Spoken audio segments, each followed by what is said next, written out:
अच्छा सुनो, सब्सक्राइब करते वक्त ना घंटी बजा देना, ताकि जब मैं ऑनलाइन आऊँ तो तुम्हारे फोन की भी घंटी बजे।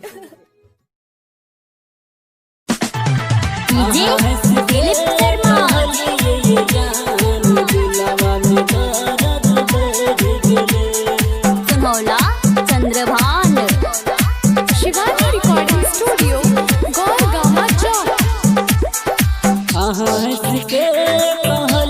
ये जान दिलवा में दर्द बढ़ गेले। हंस के कहलिए ये जान दिलवा में दर्द बढ़ गेले। प्यार में पागल, प्यार में पागल, दिल दीवाना हो गेले।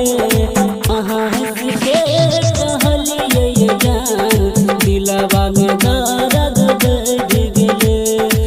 हंस के कहलिए ये जान दिलवा में दर्द बढ़ गेले। हंस के कहलिए ये जान दिलवा में दर्द बढ़ गेले। दिलीप शर्मा गोपालगंज। आप सुन रहे हैं शिवानी रिकॉर्डिंग स्टूडियो की शानदार प्रस्तुति। नजर में जाना पागल बना देला। देखते देखते चेहरा हमरा घायल कर देला।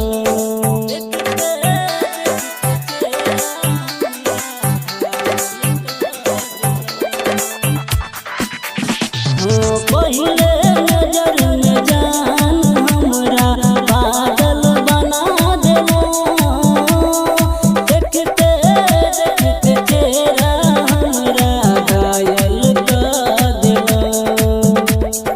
देखते देखते चेहरा हमरा घायल कर देला। अहाँ से जहिया से मिलल ये जान दिलवा के सपना